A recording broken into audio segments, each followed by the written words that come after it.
పెట్టుకోండి, సంతోషమే. ఒక పని చేయండి, కుక్కలు తాగే వాళ్ళంతా కూడా ఆ కుక్క వేసేది ఉంటుంది ఆ పేడ, అది తినండి, మీ ఒంటి రాసుకోండి.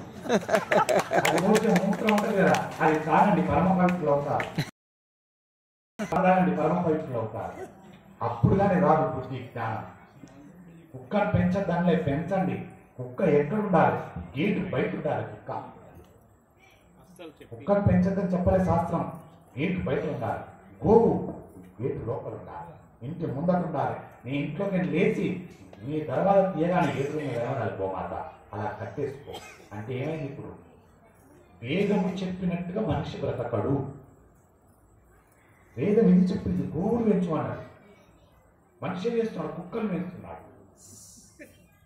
కాబట్టి తప్పకుండా అని 10,000 ఆవులు ఇవ్వు ఒక్కొక్కరికి, వాటితో పాటుగా ఒక్కొక్కరికి 10,000 గద్వానాల బంగారం ఇవ్వు, వారికి ఇచ్చిన దానికి రెట్టింపు నాకివ్వు అన్నాడు. అనగా 20,000 గోవులను 20,000 గద్వానాలు బంగారమును అగస్త్యునికి ఇచ్చాడు. అదొక తురావమనుడనే 2 గుర్రములు కట్టిన ఒక బంగారు రథమును కూడా అగస్త్యునికి ఇచ్చాడు. ఇచ్చి అగస్త్య మహర్షిని సాగనంపాడు. ఎందుకు? ఈయన నా తమ్ముడినే జీర్ణం చేసుకున్నటువంటి గొప్ప తపస్వి. ఈయన కనుక ఇప్పుడు ఇవ్వలేదనుకో నన్ను కూడా చంపేస్తాడు. కాబట్టి అందుకు ఇచ్చేశాడు ఆ ఇలువలు. కాబట్టి అగస్త్య మహర్షిని సాగనంపితే అప్పుడు ఆ బంగారు రథం ఎక్కి అగస్త్య మహర్షి ఆశ్రమానికి వచ్చారు. వచ్చి లోపాముద్రను పిలిచి, లోపాముద్ర, నీకు కావలసినటువంటి నగలు తెచ్చాను, పెట్టుకో.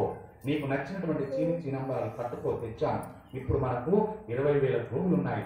బంగారు రథం ఎక్కి విహారం చేసేద్దాం, పద రా అన్నాడు. సంతోషంగా ప్రహుష్టంగా మనం ఇద్దరం కలవాలని అన్నావు కదా అని అగస్త్య మహర్షి లోపాముద్రతో కలిసి విహారం చేసి వచ్చారు. వచ్చిన తర్వాత అగస్త్యుడు అడిగాడు, ఏమని అంటే, లోపాముద్ర, నీకు ఎటువంటి కొడుకు కావాలో చెప్పు.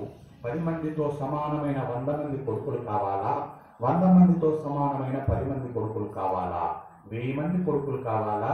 1000 మందికి సమానమైనటువంటి ఉత్తముడైన ఒక్క కొడుకు కావాలా? ఎవరు కావాలో కోరుకో అన్నాడు అగస్త్యుడు.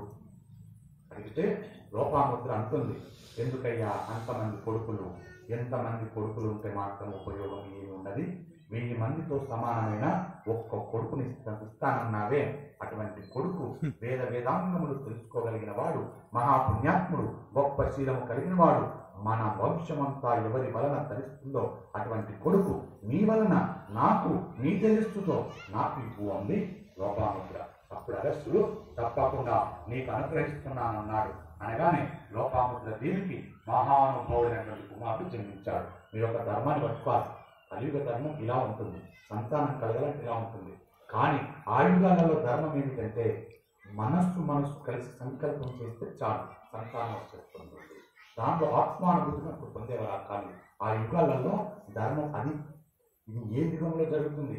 ఇదంతా ద్వాపర యుగంలో జరుగుతున్న కథలు కాదు. ఇది ఈ గొప్ప వాళ్ళ అంతా కూడా కృతాయుగంలో జరుగుతున్నటువంటివన్నీ. ఈ మహర్షుల కథలన్నీ కూడా కృతాయుగంలో జరిగినాయి. కృతాయుగంలో ఎలా మాత్రం చేత సంతానం వచ్చేది. భాగవత తప్పుగా అర్థాలు తీయకూడదు. దయచేసి కలియుగంలో ఉన్నట్టుగా మిగతా యుగాలలో ఉండదు. కాబట్టి ఆయన అన్నాడు, లోపాముద్ర దేవికి మహానుభావుడైనటువంటి కుమారుడు జన్మించాడు. ఈ భూమి అంతా వెలిగిపోయేటట్టుగా సూర్య భగవానుడితో సమానమైనటువంటి తేజస్సు కలిగిన వాడు దృఢశూన్యుడు అనబడేటువంటి గొప్ప తేజస్సుతో కూడినటువంటి కుమారుడు జన్మించాడు. దృఢశుడు అనేటువంటి కుమారుడు జన్మించాడు. ఆ కుమారుడు 4 వేదములు, వేదాంగములు, వాటి తాత్పర్యముతో సహా వాటి రహస్యములతో తెలుసుకున్నవాడై నిరంతరము వేదమంత్రముల జపము చేసే మహాపురుషుడైన వాడు, లోకములకు కీర్తి చేయగలిగిన వాడు.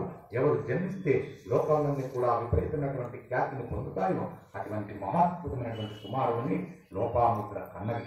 దాని చేత అగస్త్యుని వంశము అంతా కూడా తరించి అంత గొప్ప కొడుకును కని ఆ తల్లి అగస్త్య మహర్షి సంతోషించారు. అటువంటి మహానుభావుడు అగస్త్యుడు. ఆయన వేరు వేరు చోట్ల నివసించిన ఆశ్రమ ప్రాంగణములు తీర్థయాత్రలందు సేవింపదగినవి. కాబట్టి ధర్మరాజు గారితో తీర్థయాత్ర చేస్తూ రోమశ మహర్షి అగస్త్య మహర్షి చరిత్ర చెబుతున్నాడు. ఈ అగస్త్య మహర్షి చరిత్ర అద్భుతంగా ఉంటుంది. ఆయా దేవాలయములు ప్రాశస్త్యమును, ఆయా తీర్థములు మహత్యమును వర్ణన చేస్తూ అగస్త్య మహర్షి ఉన్నటువంటి ప్రాంగణమును దర్శనము చేసిన కారణము చేత అగస్త్య మహర్షి జీవిత వృత్తాంతమును చెప్పడం ప్రారంభం చేశాడు. లోపాముద్రతో ఆయన వివాహం అవడం, వారికి కుమారుడు జన్మించడం గురించి చెప్పి కొనసాగింపుగా ఆయన జీవితం గురించి ఇప్పుడు మాట్లాడుతున్నాడు. అగస్త్య మహర్షి ఇంకెలాంటి గొప్ప గొప్ప కార్యాలు చేశారు, ఆయన జీవిత చరిత్ర ఏమిటి అన్నదాన్ని ఇంకా సవివరంగా వివరిస్తాను.